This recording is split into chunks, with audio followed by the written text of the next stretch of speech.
There's moments where I felt like it almost lost me.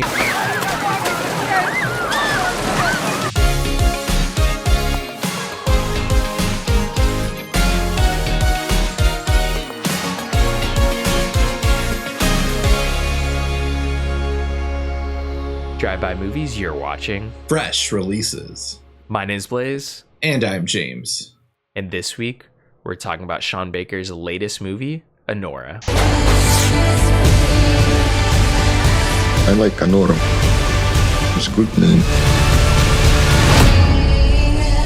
Anora was the rave hit from Cannes Film Festival, won the Palme d'Or. It's about a sex worker from Brooklyn who meets and impulsively marries the son of an oligarch. Once the news reaches Russia, her fairy tale is threatened as his parents set out for New York to get the marriage annulled. So, Sean Baker, this is, I believe, well, actually he's been making a couple movies that I've even forgotten about. I know he had a movie in 2019, I forgot. I was going to say his fourth movie, but I'm pretty sure it's actually his sixth or seventh movie at this point. So I got some homework to do to check out a lot of his stuff. I've seen a lot of his big heavy hitters. Tangerine, of course, was the first movie that really got him that big recognition. Florida Project got a couple Academy Awards. Still have not seen Red Rocket, but Anora, it's been on everyone's list at this point. I feel like the trailer coming hot out of Long Legs, which we both reviewed back earlier this summer. And now finally the movie's making its way to a wide release. Blaise, what are your thoughts coming out of this new Sean Baker film? So I don't really know what I was expecting coming to this movie. I think, like you said, we had seen the trailer in Long Legs. I don't even remember the trailers from that movie, but I'd seen the trailer probably at some point. I don't really know what I even completely knew what the movie was beyond the synopsis, but I think obviously the synopsis gives enough away for you to become interested enough in the film, pique your interest, and then really what this film delivers is just, obviously it's the Palme d'Or winner, and it definitely feels like it. This feels like Sean Baker's most realized movie. Obviously, like you mentioned earlier, Tangerine, it's kind of like his make into the mainstream, and we rewatched that movie, I'd say maybe 6 months ago, or within the past 6 months, and it's very, very rough, to where I was like, me at the time, I would love something like that, but I'm surprised that even made it to the mainstream. Yeah, honestly, and also I always remember the way it's shot with the iPhone 6 and stuff too. Just I guess that was one of the big appeals at the time, just the technological achievement of it. But also, it is a very move straightforward kind of movie. Moving forward with film and its cast as well. But Sean Baker has worked with a lot of sex workers for his movies, a lot of people who aren't actors. This movie, though, stars Mikey Madison, a character or an actress that we've seen in a few movies at some point. Most people will probably remember her from the fifth Scream movie, just called Scream. Also, Once Upon a Time in Hollywood kind of plays the same role. A lot of people seem to love her online, but I just couldn't understand the hype, really. She was fine in Once Upon a Time in Hollywood, but she only had one scene.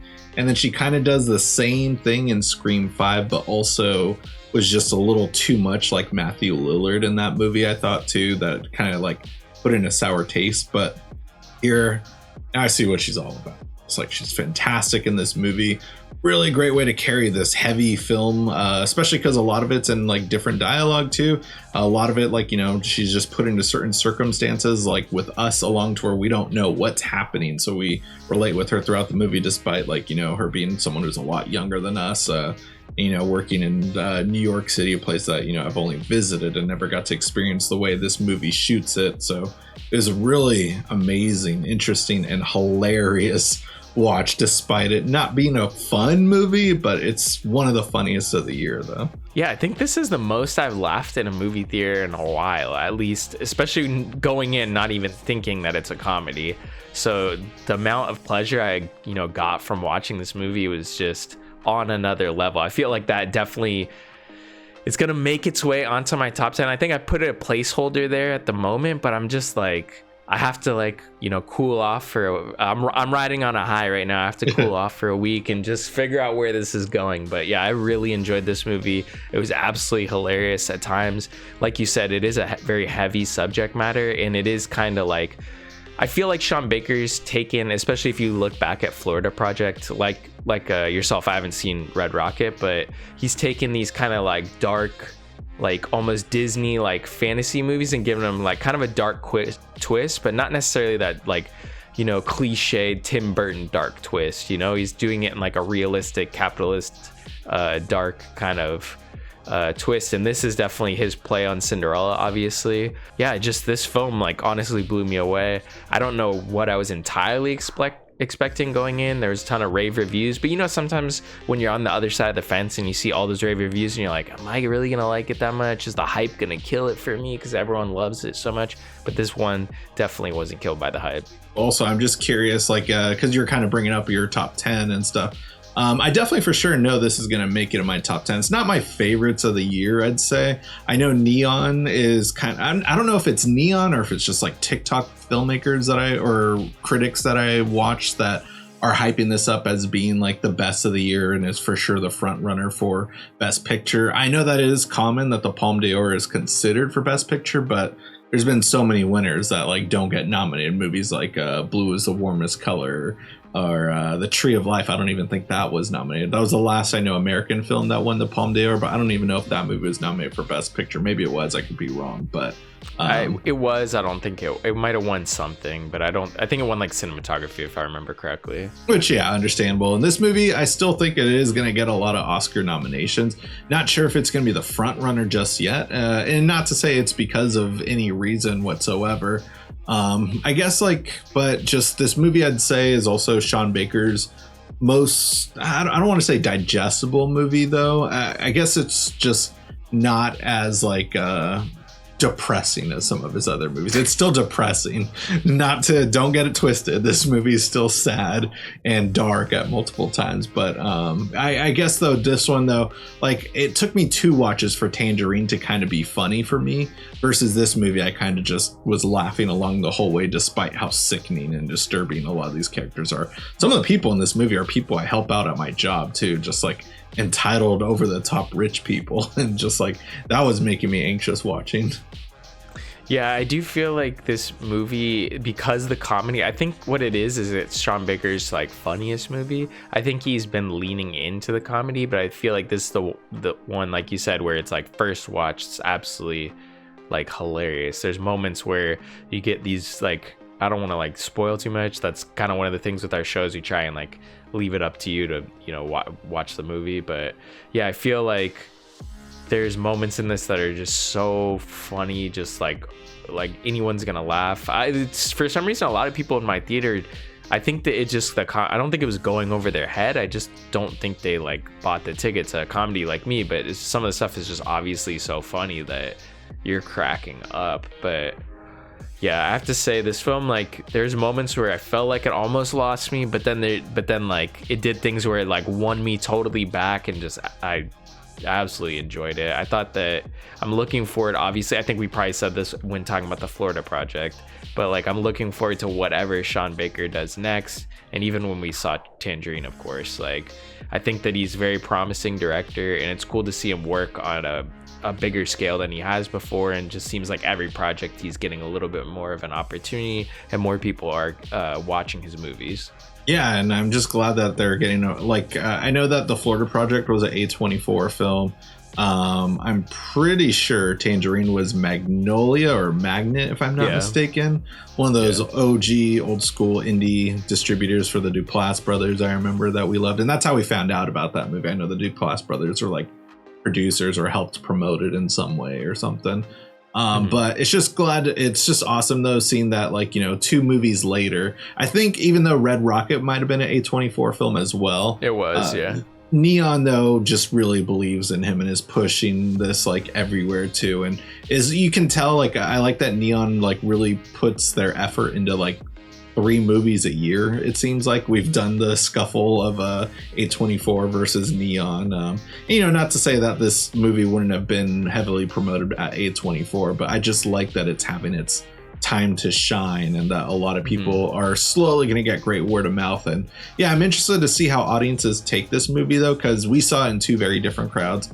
I saw it at the Vista, a bunch of 30-year-old hipsters here in LA. You saw it at a matinee with a bunch of senior citizens and stuff too. So you can get not matinee. I saw it at 5. I saw it at 5:30. Put some respect on my name. Oh, but okay, there were gotcha. still a lot of seniors there. It was discount Tuesday, so it was a lot of seniors. Better than and no seeing one it walked though. out. Yeah, better than seeing it at 10 o'clock at an AMC, I guess. True. That would also be another crowd of this movie for sure. That might even be the Evans coming to see like their story told on screen, basically. Yeah, I can see this movie also making a lot of hype kids get the wrong idea. Just be like, yo, I want a life like that. I want to live like this Russian billionaire kid who just plays video games and just uses his parents' money all the time. Like, that always cracks me up when movies are interpreted the wrong way and stuff, too. I remember even when I saw The Social Network the first time, I'm just like, wow, that would be so cool having that much money at 21 years old and stuff. Or 20 years old. Yeah, but that's like, over not thinking of much on like what the plot overall is saying. But that's a different story. But yeah, this is just honestly one of the best movies of the year.